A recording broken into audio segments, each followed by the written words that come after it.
Now we've got another great series of conversations. The first one will be Aída, Hurtado, and Willy Chavarria in conversation with Tanya Meléndez-Escalante about Are We Latinx? Constructs of Inclusivity. Aída Hurtado is the Leal Endowed Chair of the Department of Chicana and Chicano Studies at the University of California, Santa Barbara.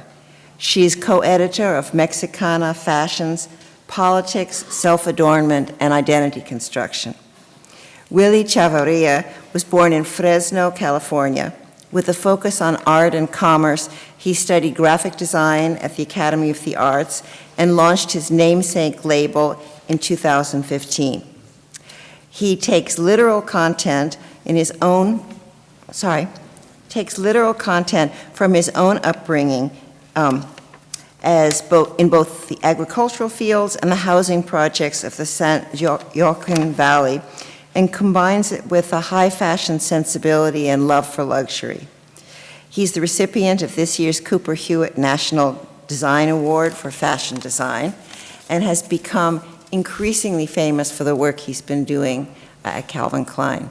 So please join me in welcoming Aída, Willy, and Tanya for their conversation.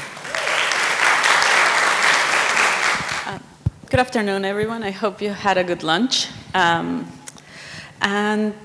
dear Aída, dear Willy, we are very honored and grateful that you're able to join us today to discuss inclusivity and our Latinidad. So before we tackle this huge elephant in the room, which is the term Latinx, would you mind sharing with our audience a bit of your careers, Aída, in academia and in fashion, Willy? So, yes, please, Aída. Well, I actually took some notes because, professors have a very, I took notes and I'm sort of going to guide as guidance because we tend to talk too much. So this will keep me like hopefully in ring, and then the tejas peor. So I'm originally from Texas, and to be precise, I'm from South Texas, McAllen, Texas. And that's the area that belonged to Mexico before the Treaty of Guadalupe and Hidalgo in 1848. And if you talk to anybody from Texas, no matter what they're talking about, they'll start in 1848. And so it's a very long conversation. After that, I went to the University of Michigan to grad school. And I was trained in social psychology, and then went on to the University of California, Santa Cruz, where I was in the psychology department for over 20 years, and then ended up moving to UC Santa Barbara, University of California, Santa Barbara, to chair the Department of Chicana and Chicano Studies. And in the beginning of my career, I did most of my work with Chicanas and Chicanos and other Latino folks. When I moved into ethnic studies, it really gave me the flexibility and the creativity to start talking, mixing those, what I had done before on identity and identification with fashion. So I'm very grateful to be in that kind of creative space where I can combine everything I'm interested in. And so these are some of the books that I've written, and that try to combine all these things. And Willy, sorry. You can buy those books on Amazon, I presume. O te lo regalo. My name is Willy Chavarria, and unfortunately I didn't prepare any notes, but I work in fashion. I work for Calvin Klein as Senior Vice President of Design, and I also have my own brand under my own name, Willy Chavarria. And I actually speak through my art for the most part. So the reason I started the brand with my team was because, first of all, I had fashion training. So I had gone to art school, and while I was in art school, I was working in the shipping department for a fashion brand. It was Joe Boxer before they were later sold to Kmart or something. But I kind of worked my way up from there. So when I started working for them, I realized, okay, this is like, you can make a living off this art. So I really followed that as my passion. Then I worked for a lot of companies. I worked for Ralph Lauren and other companies. And eventually it was time for me to just start my own line and take the risk of, trying to make it. And I had a store at one point in Soho that closed about 8 years ago. It was the best thing I ever did, close that store. Because it's like you're paying, in Soho, I was paying like a fortune for a small space. But I decided that because of the way I was raised, with a Mexican family and a very clear opinion on social justice, I really wanted to do something that made a difference kind of politically. And at the time when I launched the brand, it was, it was before COVID, it was before Black Lives Matter, and so it was rather risky at the time, actually. So it was amazing to do like a very political show and have it be well received by the people. And that is what brought me here. And well, this symposium is organized in preparation for an exhibition that we will open next year, and it's going to be an exhibition about fashion. So how do you see fashion in relation to identity? Well, let me start, I think it's a slide before, and I want to get academic, I think it's a slide before. Okay, it's out of sequence. All right, it's okay. That's all right. Well, I just want to get a little bit academic here, and that's because the way I entered the analysis of fashion was trying to, social psychologists look at what people believe about themselves, and we profoundly respect that subjectivity. So whatever makes sense to them, it's our job to understand and then try to analyze. So in the US, I think it's very difficult to talk about groups of people because we're very, our whole analysis is on individual identity. It's what are your individual choices? How do you, pull yourself from your bootstraps and all that? So it's very difficult to understand that social identities are as important and many times for many of us, more than individual identity. And so that the way that we fashion ourselves, the way that we dress ourselves, sometimes we don't even have the words for it, but we're expressing those social groupings that are important to us and that we feel we belong to en nuestro corazón, like it's the core of us. And so even though we don't know how to articulate it, we may, fashion became a very sort of symbol, if you will, or a signifier of those social identities. Mm-hmm. And Willy, how do you see fashion and identity commingling in your practice? Well, I agree very much. Well, like what Aída said, it's a very, very much a core of who we are, how we present ourselves. I mean, in this country, of course, we're fortunate enough to be able to buy clothes or get clothes that can kind of, define our own style.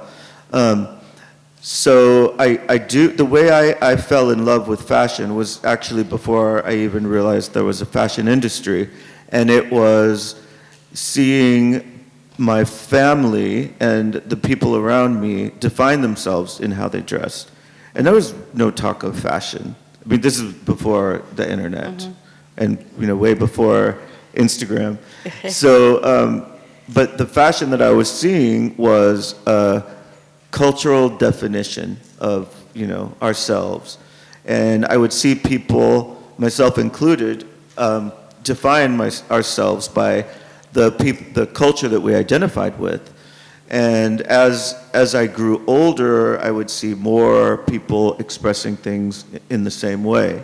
And then as I've come to where I am now with my own brand, through my casting and through how I present the clothing, I want it to show people that I am familiar with that are me and my family and my friends at the highest possible levels. And I think that is part of how I see fashion. Mm-hmm. And so, Aída, words matter. There has been an evolution in the terms that we use to identify people of Latin American descent in the United States. What is your take on the matter? I think I have another slide. Another slide? Another slide. Oh, before that. Well, I wanted to say, which, you know, I did put a slide up that's not up there about the fact that we are, first of all, we're now a national population. And prior to the 70s, we were mostly located in the Southwest. So if you wanted to know anything about mostly Mexican descent Latinos, you just had to survey the 5 Southwestern United States. Eventually, we're now everywhere. So we are composed of a really, really, the largest population next to people of white descent or European descent. And in California, Arizona, Texas, New Mexico, we are the majority. And in California, which is the most populous state, we are the majority, and the majority there are of Mexican descent. So I think that that complexity gets manifested in the composition of that enormous population. So we represent over 33 countries, over 450 languages, and so that the naming of this population with all its complexity kind of baffles the majority of the US population. And so therefore we've struggled with what is it that we're going to call ourselves. And so these are necklaces that you can get on the internet, and primarily we identify ourselves as our country of origin, right? Somos de Nicaragua, somos de El Salvador. And I think for us that have been here for, you know, to the prior map before it was the U.S., I think the word Chicana and Chicano has a different kind of meaning. It's a politicized rootedness in the fact that no pertenecemos a México y no pertenecemos a los Estados Unidos fully. But instead of feeling bad about it, we created our own word, our own legacy, our own artistic expression, our own fashion. And it's that claiming of identity that is embodied in the word Chicana. And we invite anybody to identify as Chicana, so it's not exclusive. And Willy, in an interview with WWD last year, they asked you whether you considered yourself Latinx. Would you share with us what you responded to that question, and have your ideas evolved a year after you answered? Yeah, it's been a year later? Yeah, it's already been a year. Yeah, I remember I kind of said that I was evolving at the time with the way I, related to that word. And when I first heard it, Latinx, I thought it might be something more divisive, because there was so much talk of divisiveness, I think, when I first started to hear about it. But the more I learned about it, the more I have grown to love that word. And I use that word for myself. I don't always use it. I think it's still a new word. So, like in my car over here, I asked the driver about it, and he was like, "What? I've never heard of it." And he was Latino. But I like it in the same way that the word Chicano was formed, because I know, that used to be a bad word, but it was adopted and it was became something beautiful. It became an identity for people, and I was raised Chicano. Like, I just believed that's what I was, that it was a good word. And I love that. And, ultimately words are evolving. They're always evolving. So, for example, the word queer, we were just talking about this. I consider myself queer, but when I was a kid, that was a very bad word. I mean, that was like other bad words. You just didn't say that. And then now I think it's taken on a new form. So I think the word Latinx is the same. It's ever evolving. So my personal opinion of it is ever evolving. Like, I don't necessarily associate it with gender relation or, LGBTQ. I don't necessarily think of it as that. I think of it as the wide range of Latin people who don't always feel like they have fit in the traditional masculine, feminine stereotypes that have been, a part of our culture for a long time. So, I think it's a cool word. And there have been heated debates about the use of this word. What do you think about that, Aída?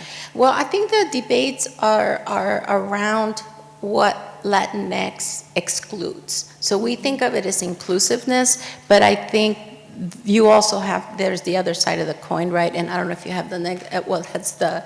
So do I have to go back? Yeah, that's okay. So keep going.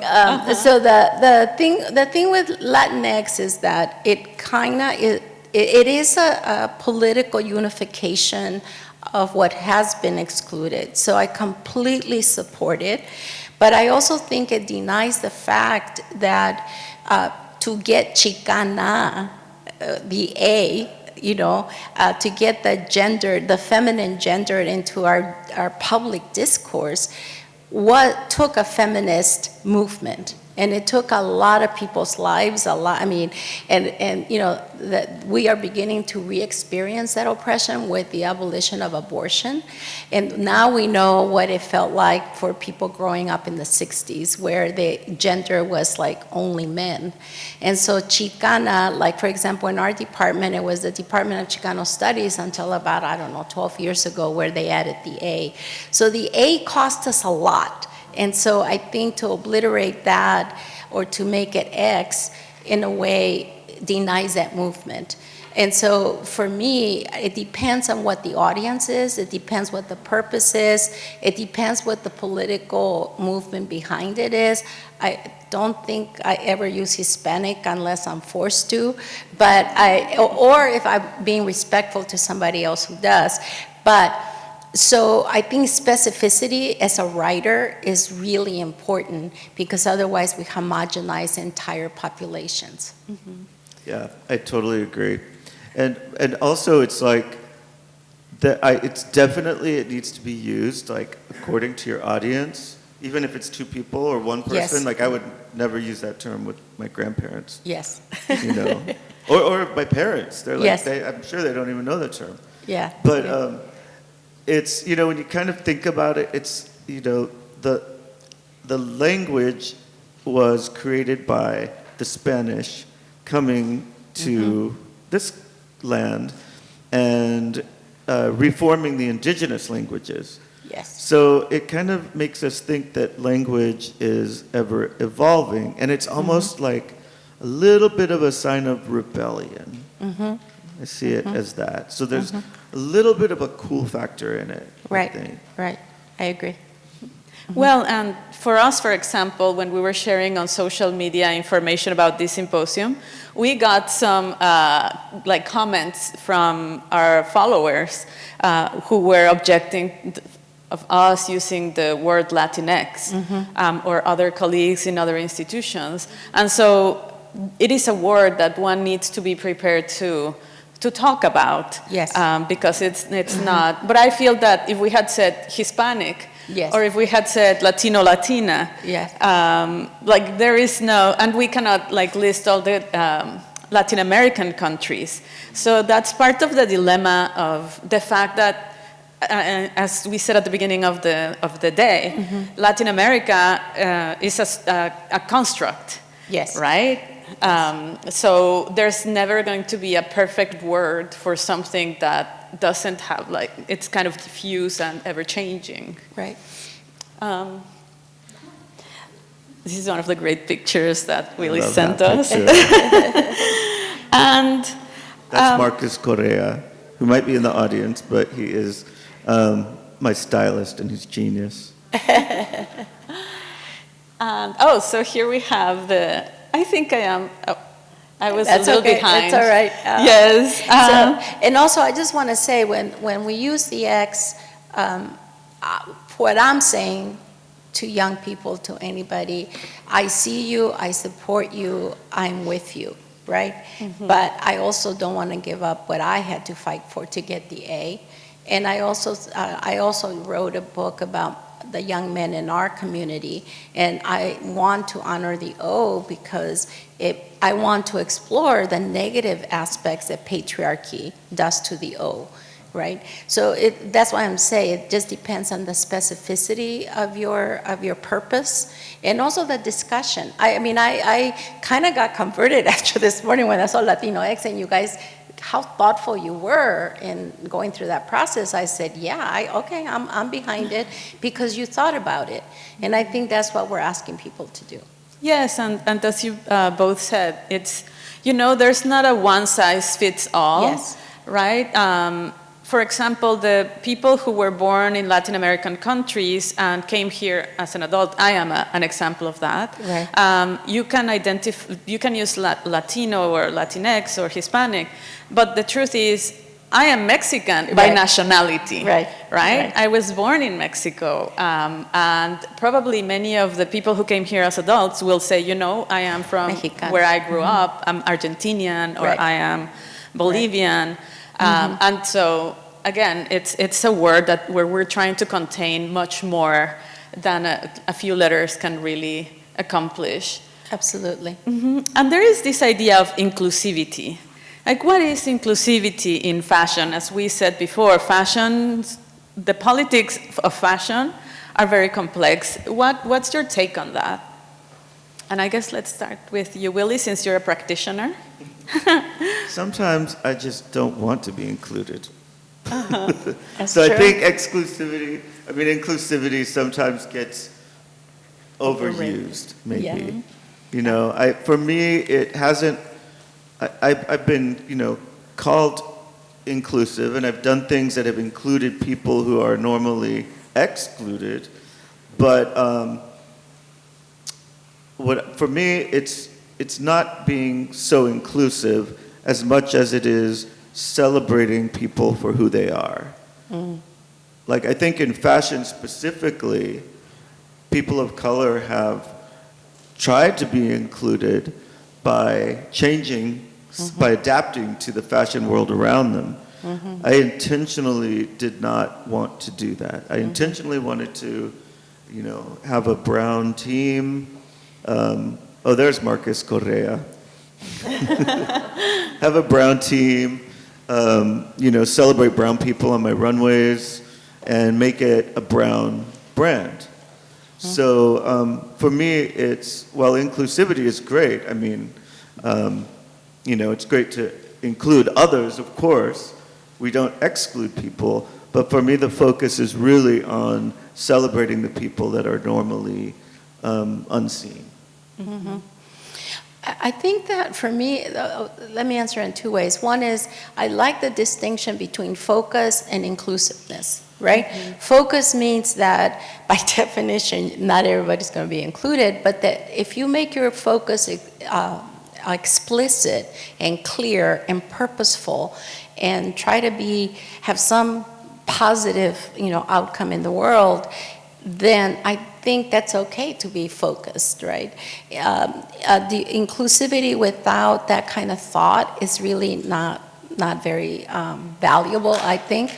And I always I give my students this is my favorite metaphor for everything, and that's like the metaphor of capirotada. I don't know if you've ever had that Mexican dish. It's probably the only dessert my mom knew how to make, and it was like, you found anything in the kitchen, you put it in. And, if you had nuts, if you had rotting bread or whatever, and and pour a lot of sugar over it, and that's it. It's like that's your dessert.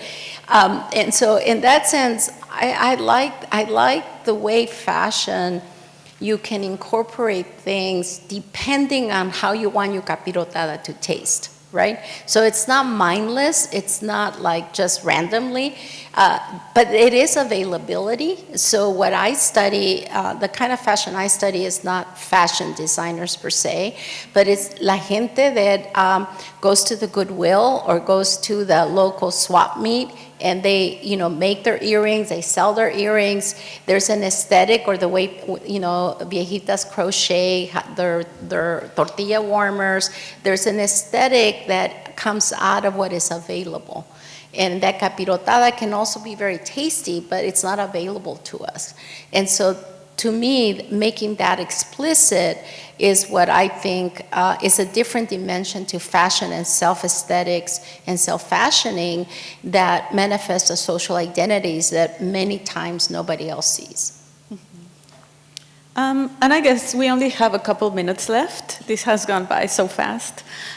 So really quickly, how do you feel your specific heritages have been a positive contribution to your respective careers? Because sometimes being from a minority background can be seen as an obstacle, but I think there also is, it comes with its advantages. If you could think of maybe one positive that has come of your background. Aída, would you like to go? Well, you know, this to me is like, the MeXicana Fashions edited book that I did was a rediscovering of childhood practices that I didn't even know I had. It was like, you know, with my grandmother teaching me how to sew with her Singer machine. It turns out everybody I know had a grandmother with a Singer machine. I was like, okay. And so it opened up practices and in a potential analysis of those practices that were normalized, so normalized that they were invisible to me. And now it's a source of creativity, it's a source of communication. I'm being thrown into another world with you guys here, it's wonderful. And I'm beginning to see aesthetics in a very different way as a result of re-examining those childhood practices, including going to the Goodwill and repurposing clothes and, you know, looking good at quinceañeras and baptisms, because we know how to party. And so it's like you had to have a new outfit for everything. And so all that stuff just was organically in our, not only in mine, but in our communities, and redefining them as fashion or as self-crafting, I think is very exciting for me. Thank you. And Willy? I agree with so much of what you said, and I feel like this, like my cultural identity has shaped my entire existence in everything I do. And the fashion aspect of it has just been one of those things. Like I think I work hard because of my upbringing. Yes. You know, I think that my family, you know, came to the United States, worked in the fields, and worked for a better future, or my better future. So I think that is one aspect. Mm-hmm. I also think that something that has actually been like an incredible blessing and even somewhat of a surprise is being so true to my fashion vision, and very much taking elements of who I am, elements of my culture, and weaving them into the story of what I make. Mm-hmm. And, you know, I think there was a period when I was making things that were, you know, almost, you know, saying like, look, this is Chicanismo or Chicanex mm-hmm. on the runway. Mm-hmm. And now I think as I grow as a designer and my team gets more and more sophisticated, we continue to evolve that fashion. But the foundation of it is always like it's grounded in our cultures. Yeah. Wonderful. And we're out of time. This has been a wonderful conversation. If you would join me in thanking Willy and Aída.